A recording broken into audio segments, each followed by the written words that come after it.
గుడివాడలో ఈ రణరంగం ఈ జనసేన దిమ్మన పగలగొట్టారని చెప్పి ఆ టీడీపీ నేత మీద వీళ్ళు వెనడం, టీడీపీ డౌన్ అంటూ వీళ్ళు ఆందోళన చేయడం, ఇది వైసీపీకి ఒక మంచి అస్త్రం దొరికినట్టున్నది. పెద్ద ఎత్తున వైరల్ చేస్తున్నారు. అక్కడ అసలైన అస్త్రమేమో కొడాలని తిట్లు బూతులతో అస్త్రంగా ఇప్పటివరకు వాళ్ళు నడిచింది.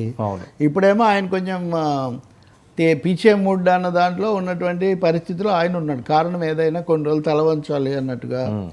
ఇలాంటి సమయంలో నిజంగా అనుకోని పరిణామమే ఇది.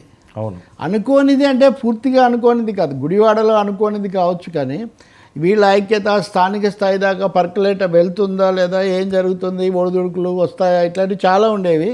ఇవన్నీ మీ ఆశలే కానీ అవన్నీ నిజం కావని వీళ్ళు చెప్పేవాళ్ళు. ఇలాంటి సమయంలో వెళ్ళి జనసేన దిమ్మెను పగలగొట్టడం అంటే తీవ్రమైన విషయం కదా. పోనీ వైసీపీ వాళ్ళు లేకపోతే నాని అనుచరులు పగలగొడితే వేరుగా ఉండేది. టీడీపీ నాయకుడు అక్కడ స్థానికంగా ఉన్న ఆయనకు సంబంధించిన వాళ్ళు వెళ్ళి పగలు కొట్టేసరికి ఇది నరసింహారావు అనుచరులు. సో అలా వెళ్ళేసరికి అది జనసేనకు చాలా ప్రతిష్టకు సంబంధించిన సమస్య కూర్చుంది కదా. వాళ్ళు చాలా తీవ్రంగా స్పందిస్తున్నారు. దాదాపు ఒక క్షమాపణల స్థాయిలో చెప్పి దీన్ని సర్దుబాటు చేసి తప్ప కుదరదని. పోనీ గుడివాడ అంటే అన్నగారు గెలిచిన స్థానం దగ్గర నుంచి ఇప్పటి వరకు ప్రత్యక్షంగా తీవ్ర పోరాటం జరుగుతున్నది కదా. పవన్ కళ్యాణ్ కూడా చాలాసార్లు గుడివాడకి వెళ్ళి, నిజానికి టీడీపీ చంద్రబాబు అనక ముందు నుంచి పవన్ నాని మీద అంటూ కొంతవరకు వైసీపీలో నాని క్యాంటీన్ కూడా ముఖ్యమంత్రి గారు అక్కడే చేశాడు. అదేనా గుడివాడ అనేది ఒక చిన్న గుండెకాయలాగా తయారైన ఒక పరిస్థితి, కారణం ఏదైనా.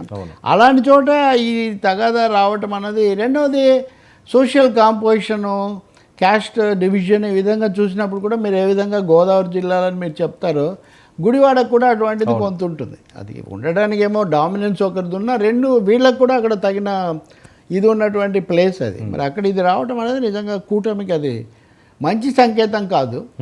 మళ్ళీ దాన్ని ఎంతో తొందరగా ముగించి ప్రశాంతత నెలకొల్పుతారు. రెండవది ఈ ఎవరిది ఆధిక్యత అన్న సమస్య కూడా అక్కడ ఉండాలి. ఖచ్చితంగా చెప్పాలంటే అభ్యర్థిని నియమించడం అన్ని దశల్లో అది నడిచింది.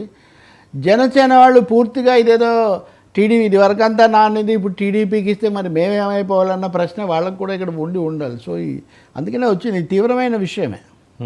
పవన్ కళ్యాణ్ దృష్టికి తీసుకెళ్తూ ఉంటున్నారు. తీసుకెళ్ళినా పవన్ కళ్యాణ్ ఏదో హడావుడిగా అదరగండంగా ఏమి చేయడు. ఆయన ప్రభుత్వానికి ఏమి భంగం రాకుండా ఉండాలి, గొడవలు పెరగకూడదు ఆయన ధోరణిలో ఆయన ఉన్నాడు. లోకేష్ చంద్రబాబు తీసుకునే ప్రశాంత చర్యలే ఇక్కడ ముఖ్యమైనవి అవుతాయి. ఇక్కడ బికాజ్ అగ్రీవ్డ్ పార్టీ కదా జనసేన. మరొక అంశం ఏంటంటే సార్, ఇలాంటివన్నీ కూడా అది పక్క నియోజకవర్గాలకి కొన్ని ప్రాంతాలకు సెన్సిటివ్ ఉండే ప్రాంతాలకు కూడా పాకే ప్రమాదం పొంచి ఉంటుంది. తొందరగా పాకుతాయి. ఎందుకంటే మిశ్రమ ప్రభుత్వము, అనేక పార్టీలు ఉన్నాయి, తర్వాత కులాలు, సామాజిక తరగతులకు సంబంధించిన అంశాలు ఉన్నాయి. మొన్న కూడా మనం మాట్లాడాం పిఠాపురం కూడా అటువంటిదే కదా, చాలా సెన్సిటివ్. పవన్ కళ్యాణ్ సొంత నియోజకవర్గము, ఆయన సీటు రావడానికి ముందు అది టీడీపీ స్వతంత్రుడు, ఇప్పుడు దొరబాబు అది ట్రయాంగిల్ అయిపోయింది. దొరబాబు ఇప్పుడు బీజేపీ అట, మళ్ళీ బీజేపీలోకి చేరబోతున్నాడట. మరి అంటే ఇప్పుడు 3 పార్టీల ముచ్చట్లాగా తయారవుతుంది ఇది. అది 3 పార్టీల కుంపటిలాగా. అది ఏమాత్రం కూటమికి అది చాలా సమస్యాత్మకంగా తక్కువ. ఇది కూడా అలాంటిదే. గుడివాడ కూడా సెన్సిటివ్ నియోజకవర్గమే ఆ విధంగా చూస్తే కోస్తా జిల్లాలో. సో ఇవన్నీ ఓకే, మరి వాడు సర్దుబాటు చేసుకుంటారు. ఇప్పుడు మనం తొందరపడి ఇది జరగదు, ఇది పెరుగుతుంది అని చెప్తే అదేమో కావాలని మనం ఏదో కోరుకోవడం సమస్య కాదు.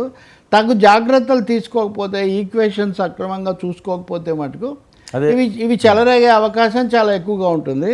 ఇప్పుడు ఇంత కూటమి గట్టి గెలిచింది, ప్రయోజనాలు నెరవేర్చుకోవడానికి ఎవరికి వాళ్ళు.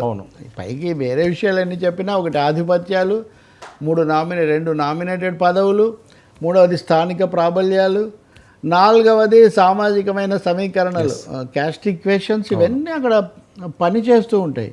కాబట్టి సమస్య ఏంటంటే